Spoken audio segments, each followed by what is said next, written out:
So greetings from Pennsylvania once again, and it is a absolutely beautiful day. Up in the 60s today, about 60 degrees. And got someone back there. John is with us today. He had one of his hospital appointments today where he had to get things worked on, so he is alive.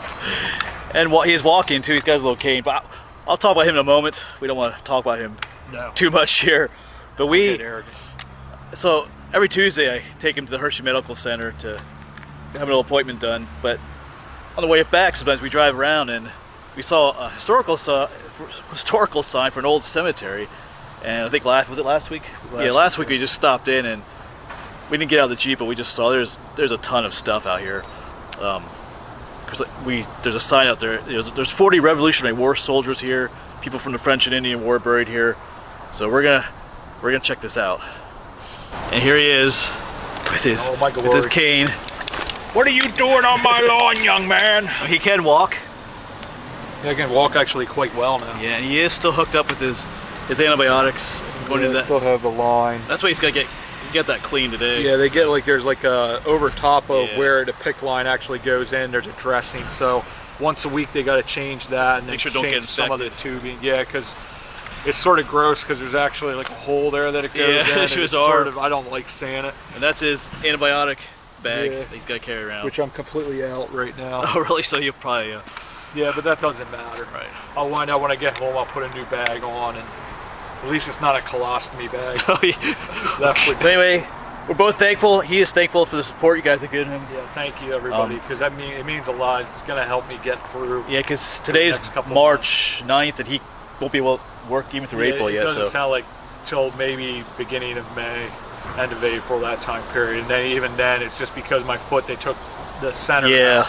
It's just a matter, like my balance is pretty much there, but it's just I can only do so much. Yeah, so he won't. That's like so. Even when he starts work, he won't necessarily work like full time, like 8-hour days. Out like 3 days and then 4 eventually. And he has to learn to walk again. So, but yeah, I'm thankful. I mean, I made that video letting you guys know about it, and I'm grateful to all you. It meant a lot. Yeah. Cliff always denies it, but I say, you got good people there, Cliff. So, but anyway, thanks for me and John for helping out. It was greatly encouraging for him too, because like I say, when I called him that first day in the hospital, it was not the John. You just have so much uncertainty, and that's the scariest part. Like now, I mean, there's still uncertainty. There's still, things could go bad or something like that. But the chances of that, because of everything, I've been healing so well. And the doctors were impressed. Yeah, they actually said you almost healing too well because they hadn't taken the sutures out yet. Well, they took them out last week, didn't they? They took them out last Wednesday, and they're like, oh, it's gonna hurt possibly. And I was like, thankfully I don't have a whole lot of feeling in my left side, so I didn't really feel anything. Left side of your foot. Yeah, so it's sort of gross yet, but it's not as gross. I'm still on the work foot. But yeah. So, thanks again. I do appreciate it. Well, we both appreciate all of you for doing that. So, anyway, we're gonna go explore the cemetery. Hopefully, John doesn't have to stay here at the cemetery. You never know. But so we're gonna explore this a little bit. But I did want to give you a little update on him. I know people were asking about it, but he is obviously, you can see he's on his feet. So that's a big, huge difference. How long ago was that surgery? A little over a month. It was February 1st. So it's good to see him on his feet again. So before we get into the cemetery, I did want to show this. Of course, this church dates back to possibly 1724. The website said that, they can't prove. They think people were meeting here, not in this building right here. Well, this dates to 1732. But over here is the current church. But they think people started at least gathering in this area in 1724, and then it officially became a church in 1729. That's when they put the first building up. So 729, the church. This is not the 1729 church, though. This church was built in 1884, and then other additions were put on. But this is cool. This is the old session house, the pastor's study. I think it was used as a Sunday school, too. 1732, and that is original. Those tulips are starting to come up. Oh yeah, the tulips are. Or those daffodils, maybe. Daffodils, yeah. But they had this, I think back in the early 1900s, this glass case was put around it. The founder of the town, Milton Hershey, did this. It's even cool. It looks like industrial, like, you know, the Hershey would Yeah. be industrial.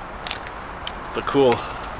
So we can't really. It's like the old factory, like, yeah, if you're Oh, the ever in metal on the the old outside. factory, it's like this is what the windows would have Oh, looked yeah, like the old from factories. factory, so I wouldn't even be surprised if That's where these that's came where from. it came from. It would be neat to go inside, but you can kind of see some stuff in there, maybe. Oh, that's cool. Not sure what that is. All right. It's baptismal. Maybe. I don't know. Oh yeah, this is the Derry Presbyterian Church. I forgot to mention that. There it is on the van. And this is the old Derry churchyard. And this is a van from back in 1757. Yeah, the van. It's one of the good models for the wagon. Here's an old sign. Let's see if we can get in here. They got some more signs in here. Like I said, there's 40 Revolutionary War soldiers in here. And one sign said there were people from the French and Indian War, because I'm doing that series, so I don't really see them on this one. Oh, this is frontiersman. Yeah, so they have like this one. Here's a frontiersman, James Campbell. So I wonder if that means French and Indian. It I might don't be. know. Or just James means. Wilson. Remember? No, I think these are all Revolutionary War.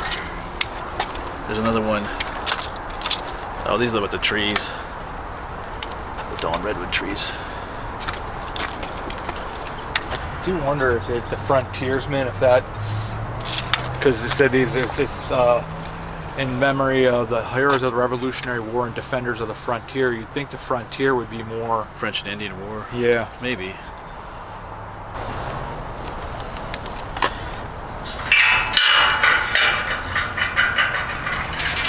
And away we go.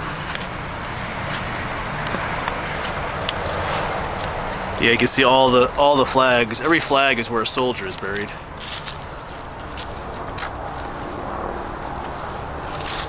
This is a really neat cemetery. I see some different looking plaques up there too.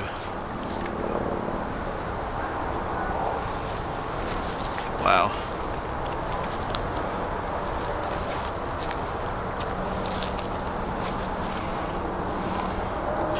So we have to have a competition. Whoever finds those French and Indian war graves first. Yeah. You're gonna move a little quickly today. Yeah. Unfortunately, I lost that one. We'll see. They may not even be marked. I don't know.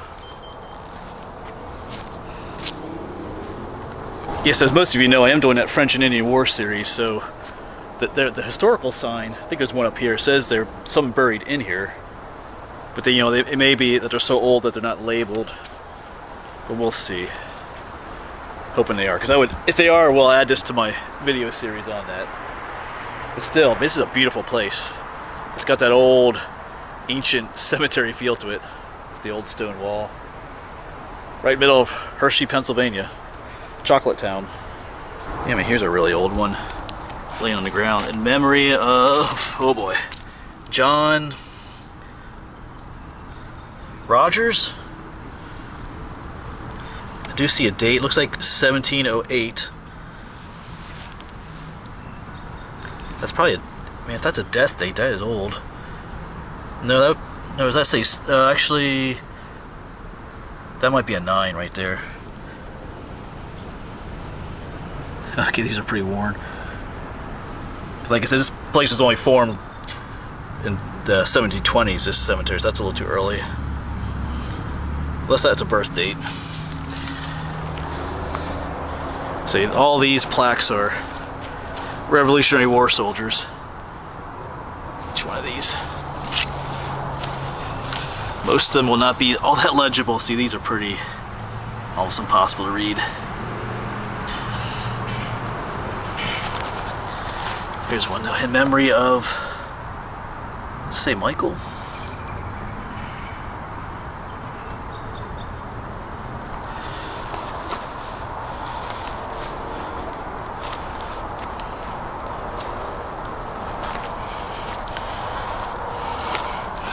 In memory of Betsy, who departed. Yeah, I can't really make it. It looks like a 1793 there, or 1798.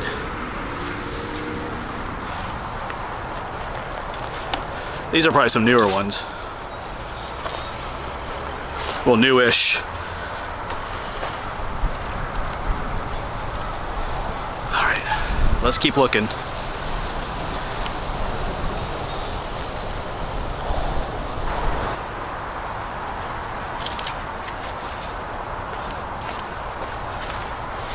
Yeah, these are...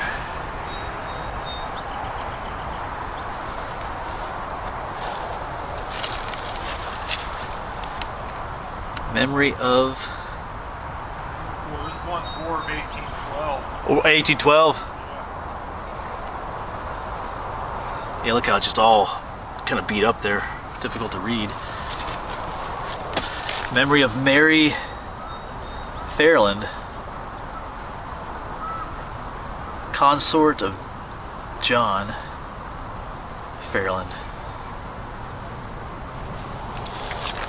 Yeah, some of these are just... Alright. Got some of the flat ones, the raised ones. Yeah, these get eroded a lot faster than the other ones.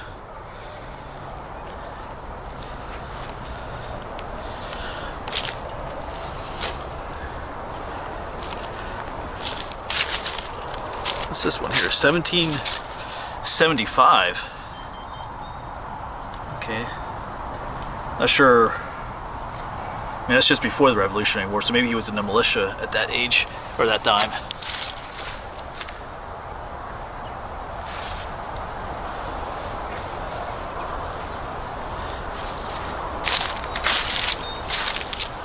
Yeah, some of these have been busted up, repaired. Here's another one with the 1775. Not sure what the ASR means. Yes, this place is beautiful. Yeah, so if you know what, I know some of you know more about this stuff than I do, but if you know, like here's the typical Revolutionary War marker. It says Revolutionary War on it. But like the one right next to it is another one of these that says 1775. So maybe that means American service, I'm not sure. But memory of Patrick Hayes, departed this life January 1790, it looks like. So I do like this style. They have this large cursive writing. Here's the 1792 death date. I've never seen this style before. That kind of writing.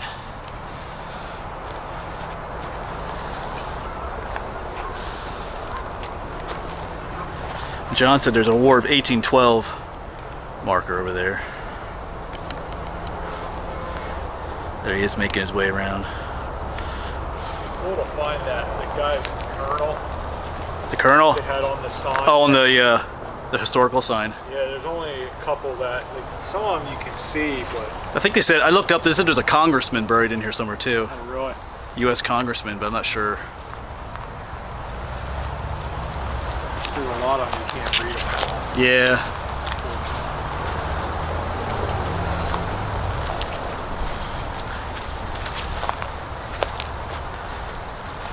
Yeah, wow. Tons of flags. Each one, each, like I said, once again, each one of the flags and the marker is a Revolutionary War soldier. 40 altogether.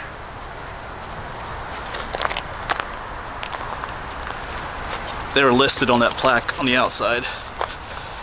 John Moorhead. What's his name? Oh, here's a different plaque. Revolutionary soldier Thomas McNair, 1737 to 1830. So that's him right there. I'm not sure why why that one doesn't have the other markers. Here's another 1775 one. Right next to a badge one. Regular looking one.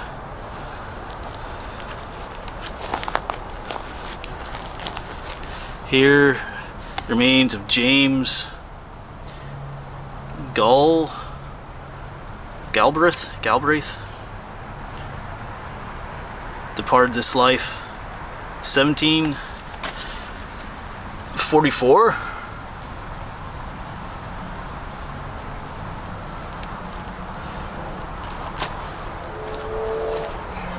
Also James Galbraith the Younger, 1786. Okay, so there's two. I was gonna say that's a little early for Revolutionary War, 1744.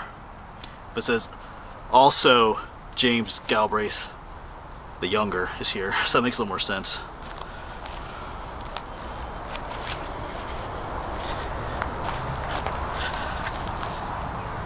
William Bertram. All right. Different ones along the side that have been damaged. You know, when you're walking through places like this, you're walking through history. It's fascinating. I know I can go home and look up what those 1775 markers mean myself, but at the moment I don't know what they mean. I mean, obviously they're a marker they're a war marker, but I don't know if they were just before the Revolutionary War. Not sure if we'll find anything on the French and Indian War in here. French and Indian War, a lot of times, you know, those are the older grave markers, and they may have been wooden or something and not stone. They might not. They might be in. There's a little open area down there where probably some older graves were at one point. So, there's a historical sign up there that says there's some in here, so I'll show that to you before we leave. But I'm not done looking around yet, so we'll see. Beautiful, beautiful spot though. Yeah, the old graveyards, just they have that look. Those old stones, now they're leaning one way and the other. Some of these larger flat ones. Beautiful places.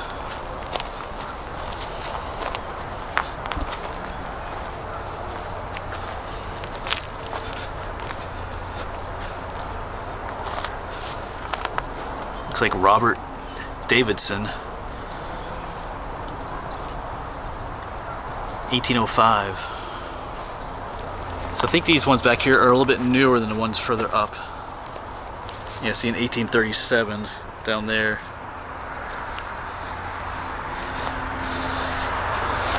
Yeah, some got tumbled down back here.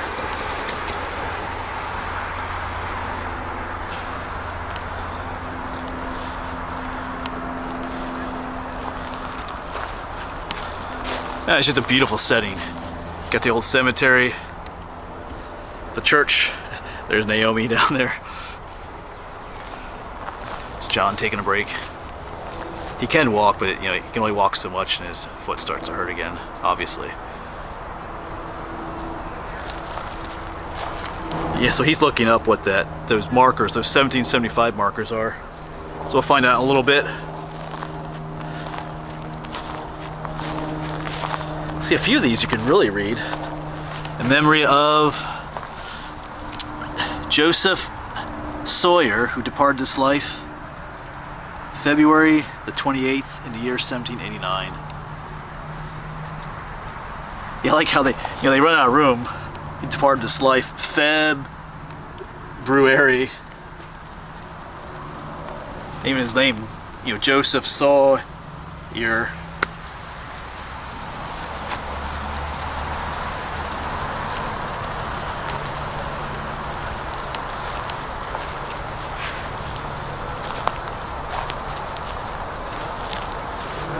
And here's the War of 1812 marker that John saw earlier. William McCord, War of 1812.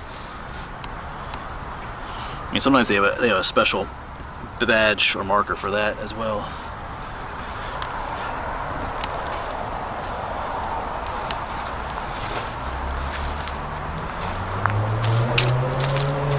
I think all these are military people. It's gonna be a newer war. Yeah, World War II. Whoops, if I can show it to you.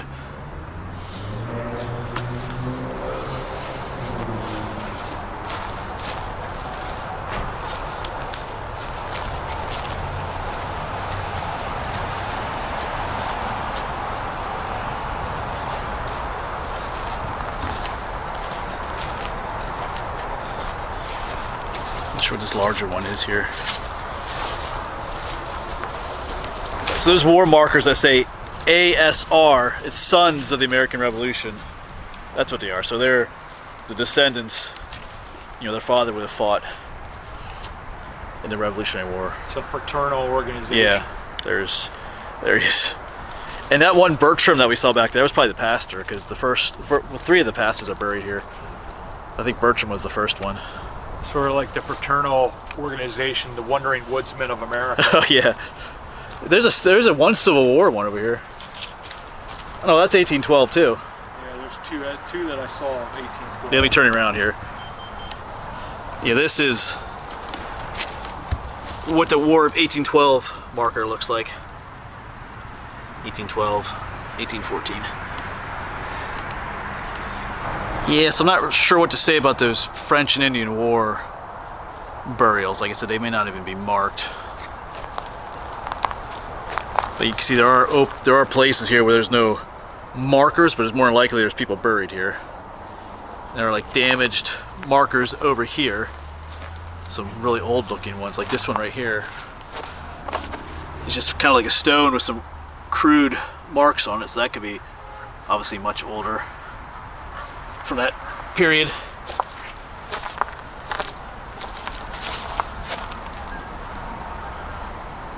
So these obviously got broken, replaced, oops, over the side here.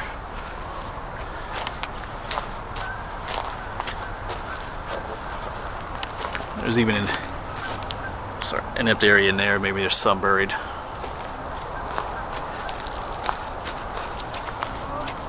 Here's some much older. See, these are just field stones. I'm not sure if they have any marking on them at all. Those are old.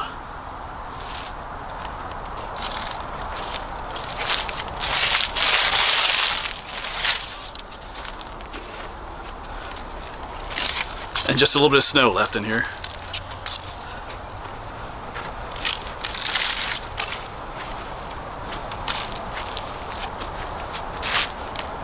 It's a beautiful place though.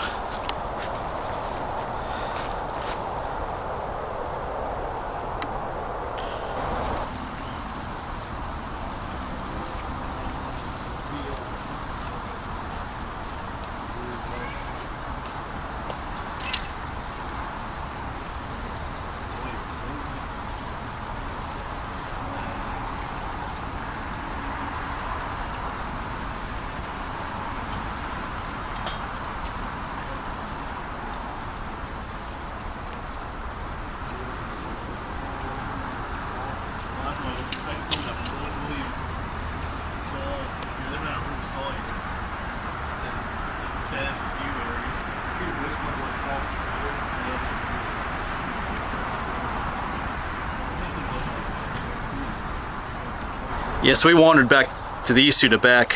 That's the pastor there, William Bertram. Was it the first pastor? Yeah, it was 1732 when he became pastor, because the church started 1724, but it didn't become an 1729. 1729 in the Presbyterian Church, and then 1732 they had their first pastor, and that's Bertram, and he was from Scotland. He actually went to Edinburgh College. Yeah.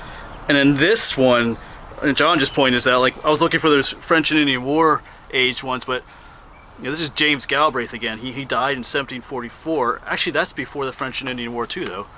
Okay. So, because you know, 1756 to 60 something. So he's, I mean, it's still.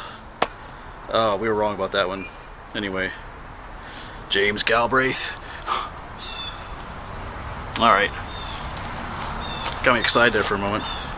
Yeah, false alarm there. It was the earlier dates. Oh, French and Indian War. And as I was talking about it with you there, I realized that it's just a little bit too early for the French and Indian War too. But it does show you that there are older burials in here, though. Like I said, just some of them like probably not marked anymore.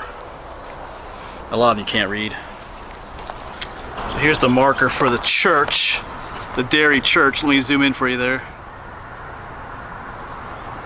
Yeah, founded in 1729, but possibly they were worshiping here as early as 1724. First pastor, William Bertram. Its grove was patented by the sons of William Penn in 1741. Oldest pioneer graveyard in this region. Again, there's the church. Yeah, so 1720s, so there's definitely older graves in here. They're just probably not marked anymore. Who knows, probably maybe up front here, like it's all empty up here. Or I seen an empty spot up in there.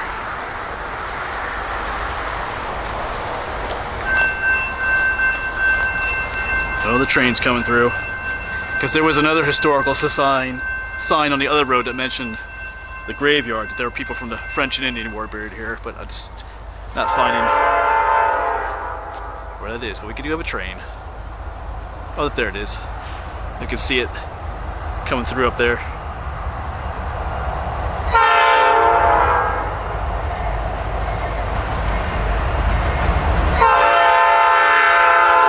It's coming right here, actually.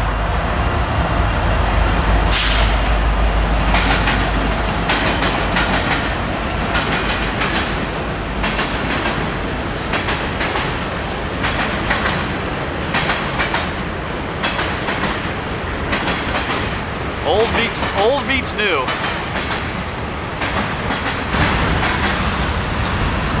Still rolling through.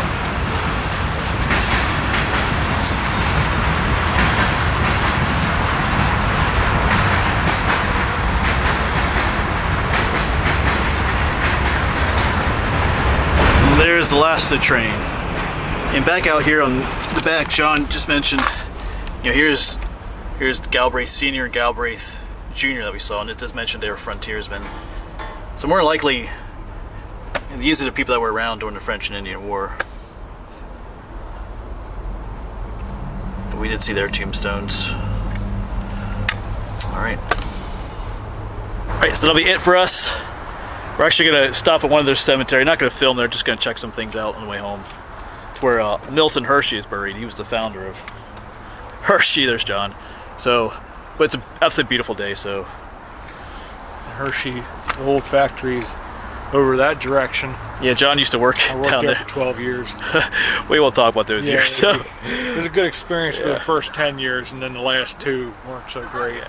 All right, but we'll see you around. Well, I'll see you around. I'm not sure when you'll see John again, but you'll see him again. Orc foot. All right, thanks for watching.